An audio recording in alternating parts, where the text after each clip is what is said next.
Hi, this is Ahmed. In the previous video, we talked about how to read tabular data in Python Pandas, how to explore the dataset using basic functions of Pandas, how to add or drop any column in Pandas data frame, and how to extract a series from Pandas data frame. If you want to watch that video, you may find the link in the description. In this video, we will talk about how to perform Pandas data frame slicing. So without wasting any further time, let's move to the computer screen. Alright, so today's question is how to perform data frame slicing in Python Pandas. अच्छा, सबसे पहले हमें ये देखना होगा कि slicing क्या होती है। बेसिकली अगर हम हमारे मेन डाटा फ्रेम में से कुछ सबसेट्स निकालना चाहते हैं, कुछ स्मॉलर पार्ट्स एक्सट्रैक्ट करना चाहते हैं, तो उसको हम स्लाइसिंग बोल सकते हैं, या फिल्टरिंग अप्लाई करना चाहते हैं रो वाइज और कॉलम वाइज। ठीक है, तो फर्स्ट ऑफ ऑल हम पांडास को इंपोर्ट करते हैं, इंपोर्ट पांडास एज पीडी। तो हमारे पास एक डाटा सेट है हाउसिंग का, तो उसे हम अपलोड करते हैं। अच्छा, डाटा सेट को हमने अपलोड कर लिया है, तो आपने एक चीज़ नोटिस की होगी कि आज हम गूगल कोलैब यूज़ कर रहे हैं इंस्टेड ऑफ जुपिटर नोटबुक जो एनाकोंडा के साथ आती है। तो इट्स अप टू यू, आप कुछ भी यूज़ कर सकते हैं। Just for the sake of ease मैं आज कोलैब यूज़ कर रहा हूँ। तो इसको ये डाटा सेट हमने अपलोड कर लिया है यहाँ पे। तो इसको हम रीड करने की कोशिश करते हैं। df equal to pd dot read underscore csv। तो इसमें हम ये पाथ को कॉपी करके कॉपी पाथ यहाँ पे हम राइटअप करते हैं। तो हमारा डाटा सेट जो है वो इंपोर्ट हो चुका है पांडास में। तो सबसे पहले हम इसकी df डॉट शेप को देख लेते हैं। अच्छा, हमें ये पता लग गया कि we have 5 rows and 13 columns. ठीक है, तो फिर हम df डॉट कॉलम्स करके कॉलम्स नेम को देख लेते हैं।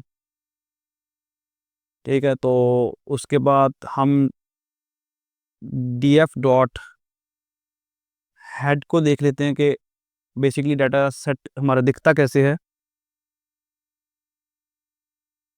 ठीक है, तो ये हमारा डाटा सेट कुछ इस तरह से दिखता है, जिसमें प्राइस है, ये हाउसिंग के बारे में इंफॉर्मेशन है बेसिकली। तो प्राइस है, एरिया है, बेडरूम्स हैं, ठीक है, और स्टोरीज वगैरह इसमें सारी चीज़ें हैं। तो इसके ऊपर हम स्लाइसिंग अप्लाई करेंगे इस डाटा सेट के ऊपर। सबसे पहले हम ये देखना चाह रहे हैं कि extracting the column as a series and a data frame, इसमें क्या फ़र्क है। ठीक है, जब हमने देखा था कि हम एक डाटा फ्रेम में से सीरीज़ को एक्सट्रैक्ट कर सकते हैं। ठीक है, तो मैं ये देखना चाह रहा हूँ कि df equal to for example area मैं कर लेता हूँ, मैं एयर कंडीशनिंग कर लेता हूँ, एयर कंडीशनिंग। ठीक है, ये मैंने एक सीरीज़ को एक्सट्रैक्ट किया है डाटा फ्रेम के अंदर से। यहाँ पे जाके अगर मैं इसके टाइप लिखूँ कि ये इसकी टाइप क्या है, तो we can see this is pandas.core.series है ये। ठीक है, अब इसी तरह से इसी चीज़ को अगर मैं डबल ब्रैकेट कर दूं, ठीक है, जो स्क्वायर ब्रैकेट है उसको मैं 2 बार लिखूं, ठीक है, तो फिर जो हमारा कॉलम है वो as a data frame extract होगा। सिंगल ब्रैकेट के साथ हमारा data frame as a series extract होगा, और डबल ब्रैकेट के साथ as a data frame extract होगा। इसको भी हम कंफर्म करेंगे सबसे पहले। तो हम इसको रन करते हैं। तो उसके बाद मैं इसको कंफर्म करना चाहता हूँ टाइप, और इसके अंदर ये मैं लिखता हूँ तो डबल ब्रैकेट के साथ we can see pandas dot core dot frame dot data frame. ठीक है, मेरा पॉइंट ये है कि जब हम सिंगल ब्रैकेट लगाते हैं किसी भी कॉलम को एक्सट्रैक्ट करने के लिए, तो एज अ सीरीज एक्सट्रैक्ट होता है, और जब हम डबल ब्रैकेट लगाते हैं तो as a data frame extract होता है। So let's move forward. हम देखेंगे कि slicing the data frame using a few columns in. अच्छा, हम जो स्लाइसिंग है वो रो वाइज भी परफॉर्म कर सकते हैं और कॉलम वाइज भी। तो हम कुछ कॉलम को एक्सट्रैक्ट करेंगे, ठीक है, out of the main data frame. हमारा जो मेन डाटा फ्रेम था वो ये था df डॉट हेड। ठीक है, तो इसमें से मैं कुछ 3-4 कॉलम्स को एक्सट्रैक्ट करना चाहता हूँ। ठीक है, फॉर एग्जांपल मैं ये जो 3 है कॉलम्स हैं, ये वाला जो हमारा सबसेट है इसको एक्सट्रैक्ट करना चाहता हूँ। तो मैं ये 3 कॉलम्स नेम जो है वो कॉपी कर लेता हूँ। देखो, इनकी एक लिस्ट जनरेट कर लेता हूँ मैं। ठीक है, तो सबसे पहले तो मैं एक लिस्ट जनरेट करता हूँ ठीक है, एरिया जिसमें, और उसके बाद है बेडरूम्स, देन वॉशरूम्स। ठीक है, तो अब मैं इसको डाटा फ्रेम पास करूँगा। अब वी कैन सी कि हमने जो सबसेट है एरिया, बेडरूम और बाथरूम्स के ऊपर जो कंसिस्ट कर रहा है, वो एक अलग कर लिया है। ये वाला पार्ट जो है ना, वो हमने, ठीक है, अलग कर लिया है। इसी तरह से हम जो सबसेट है वो रोज़ के ऊपर भी अप्लाई कर सकते हैं। हम कुछ रोज़ को भी सिलेक्ट कर सकते हैं। फॉर एग्ज़ाम्पल हमारे पास डीएफ है, पीएफ, और इसके ऊपर मैं फर्स्ट 5 रोज़ को एक्सट्रैक्ट करना चाहता हूँ। ठीक है? तो इस तरह लिखेंगे, लाइक दिस। तो जस्ट लाइक हैड हमने फर्स्ट 5 को एक्सट्रैक्ट कर लिया है। हमने देखा कि हमने रो वाइज़ स्लाइसिंग अप्लाई की है, हमने कॉलम वाइज़ स्लाइसिंग अप्लाई की है। अब हम दोनों को इकट्ठा करेंगे, रो वाइज़ भी, कॉलम वाइज़ भी। ठीक है? तो फॉर एग्ज़ाम्पल मेरे पास ये डीएफ है, ठीक है? और इसके अंदर मेरे पास ये कुछ मैंने कॉलम को सिलेक्ट किया है, ये कॉलम वाइज़ स्लाइसिंग हो गई। इसके साथ मैं रोज़ को भी स्लाइस करूँगा, ठीक है? ये 3 कॉलम को सिलेक्ट करें और फर्स्ट 5 रोज़ को सिलेक्ट करें, ठीक है? तो अ, नन, सॉरी, ये हमारे पास एक एक्स्ट्रा ब्रैकेट है जिसकी वजह से हमारा एरर आया है, ठीक है? तो अब देखें, वो 3 कॉलम सेलेक्ट हुए और फर्स्ट 5 रो सेलेक्ट हुए, ठीक है? तो इस तरह से हमने ये देखा कि हम रो वाइज़ और कॉलम वाइज़ इकट्ठे भी स्लाइस कर सकते हैं। तो लेट्स मूव फॉरवर्ड के slicing data frame using with a condition. अच्छा, कुछ कंडीशनली भी हम ना डाटा फ्रेम को स्लाइस कर सकते हैं किसी कंडीशन के ऊपर। तो हम इस चीज़ को देखते हैं कि ये कैसे काम करता है। DF square bracket DF dot area greater then 1000, ठीक है? तो हमारे पास वो सब रोज़ आ जाएंगी जहाँ पे एरिया जो है वो 1000 से ज़्यादा है। हम 1000 की बजाय हम 8000 कर लेते हैं, ठीक है? 8000, वो वाली सब रोज़ आ जाएंगी जहाँ पे हमारे पास एरिया 8000 से ज़्यादा है। अच्छा, सिमिलरली इसी तरह से हम अ, एक कंडीशन अप्लाई करते हैं, डीएफ ब्रैकेट डीएफ, जो कॉलम सेलेक्ट करेंगे हम, वो हम मेन लोड कर लेते हैं। Main load equal equal yes, ऐसी वो तमाम रो सेलेक्ट हों जहाँ पे मेन लोड यस हो। तो we can see main road की वैल्यू यस है, वो सारी रो सेलेक्ट हो गई जहाँ पे मेन रोड्स की वैल्यू यस है। तो इसी तरह से हम मल्टीपल कंडीशंस भी अप्लाई कर सकते हैं यूजिंग एंड और ऑपरेशंस, ठीक है? तो इस चीज़ को देखते हैं हम, slicing data frame using multiple conditions using and operation. तो सबसे पहले हम डीएफ ब्रैकेट, तो हम लिखते हैं, कोई किसी कॉलम को एक्सेस करते हैं, डीएफ हम एरिया कर लेते हैं, एरिया ग्रेटर देन 10,000, ठीक है? और पहली कंडीशन हमारी ये आ गई जिसको हमने राउंड ब्रैकेट के अंदर सेव करना है। और एंड हम जो पाइथन के अंदर यूज़ होता है वो लगा लेते हैं, ठीक है? साथ हमें सजेशन दे रहा है कि बेसमेंट इक्वल टू 3, ठीक है? तो हम ये यूज़ करते हैं। अ, अगली जो कंडीशन होगी वो भी राउंड ब्रैकेट के अंदर आएगी, डीएफ बेडरूम्स इक्वल इक्वल 3, या हम बेडरूम्स की जगह कुछ और भी कर सकते हैं, ठीक है? फॉर एग्ज़ाम्पल मैं यहाँ पे मेन रोड ही कर लेता हूँ। Main road